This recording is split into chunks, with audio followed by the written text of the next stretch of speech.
invierno de 1644, cuando el frío calaba, incluso en las iglesias de piedra, y la peste dejaba al pueblo más silencioso que un cementerio, comenzó a circular un rumor que pocos se atrevían a repetir. En la pequeña aldea de Valdihonjora, entre colinas secas y caminos olvidados, había una capilla vieja dedicada a un santo menor, a un San Berelio, una figura que casi nadie recordaba, un hombre que solo aparecía en libros empolvados y cuya estatua de madera oscura parecía observar a los fieles con indiferencia desde hacía décadas. Nada destacable, nada excepcional, nada que anunciara el horror que vendría. Todo comenzó una mañana helada, cuando 3 campesinas entraron a la capilla para encender velas por un niño enfermo. Una de ellas se acercó a la estatua y notó algo extraño, una mancha rojiza sobre la mejilla del santo. Creyó que alguien había derramado cera derretida teñida con algún tinte, pero al tocarla, descubrió que no era cera, era espesa, tibia y demasiado parecida a la sangre humana. Las mujeres dieron un grito que resonó en todo el templo, y el párroco, al llegar corriendo, trató de mantener la calma. Limpió la estatua con agua bendita, secó la madera, oró durante largos minutos, pero cuando regresó a la capilla después del almuerzo, la sangre había vuelto. Esta vez, en mayor cantidad. Y lo peor no era que sangrara, lo peor era que la sangre no caía. La pequeña gota roja ascendía lentamente por el rostro del santo, subiendo hacia la frente, como si obedeciera a una fuerza invisible. El párroco retrocedió, horrorizado, y de inmediato envió un mensajero a la ciudad para pedir la intervención de la Inquisición. Aquello no podía ser ignorado. En tiempos donde se veía al diablo en cada rincón, una estatua que sangraba al revés era una señal que nadie estaba preparado para enfrentar. 3 días después, los inquisidores llegaron al pueblo. Lo hicieron de madrugada, como era su costumbre, para evitar que la gente se entrometiera. Eran 3 hombres y un escribano en figuras encapuchadas, rostros severos y gestos que parecían tallados en hielo. Al entrar a la capilla, se quedaron varios minutos en silencio frente a la estatua.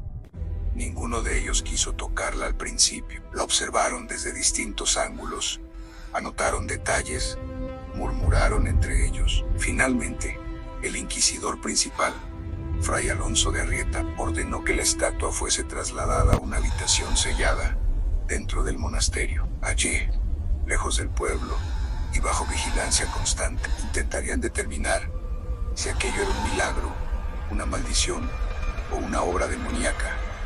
Pero apenas cerraron la puerta, comenzó lo inexplicable. Durante la primera noche, los frailes escucharon golpes en el cuarto donde la estatua estaba encerrada, al principio suaves, como si algo tocara la madera, pero poco después se intensificaron. Golpes secos, rítmicos, casi metódicos. Luego, pasos que recorrían el cuarto, se detenían frente a la puerta y luego se alejaban. Ningún objeto debería moverse en un cuarto vacío. Ninguna estatua debería andar. Y sin embargo, todos en el monasterio escuchaban los sonidos. Un fraile juró haber visto una sombra moverse bajo la rendija de la puerta. Una sombra que parecía tener forma humana, pero estirada, distorsionada, demasiado larga para pertenecer a un hombre. Otro fraile dijo que escuchó una respiración, no una respiración humana, sino una prolongada, áspera, como si algo exhalara desde un pecho vacío. Fray Alonso, intentando mantener la calma, decidió examinar la estatua. Durante el día, tomó una muestra de líquido que ascendía por la mejilla del santo y la analizó rudimentariamente. Su informe fue seco. No es sangre humana. No se comporta como ningún líquido conocido. No obedece a la gravedad.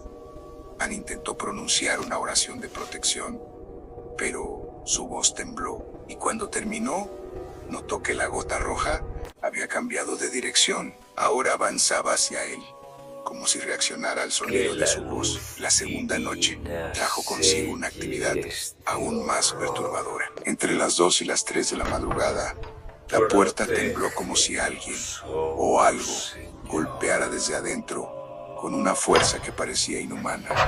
A veces se escuchaban pasos lentos, otras arrastres, como si algo pesado se moviera sobre el suelo de piedra. Los monjes se arrodillaban en los pasillos, rezando al escuchar los murmullos que provenían del interior en voces profundas, palabras incomprensibles, un rezo invertido que hacía que incluso los más devotos sintieran un escalofrío reptar por la columna. Al amanecer, cuando entraron en el cuarto, hallaron la habitación completamente alterada. La mesa estaba a medio destruir. El crucifijo había sido arrancado de la pared y yacía boca abajo en el suelo. Las velas estaban derretidas hasta la base, aunque nadie las había encendido. Las paredes tenían marcas, no de garras, no de uñas, sino de algo más afilado, más insistente, como si se hubieran raspado desde dentro por una fuerza invisible. La estatua estaba intacta, perfecta, inmóvil, pero ya no miraba al cielo. Su cabeza, ligeramente inclinada, apuntaba hacia la puerta, hacia donde estaban los inquisidores, y la sangre seguía su camino ascendente, como si buscara un punto que todavía no encontraba. La tercera noche fue la más peligrosa.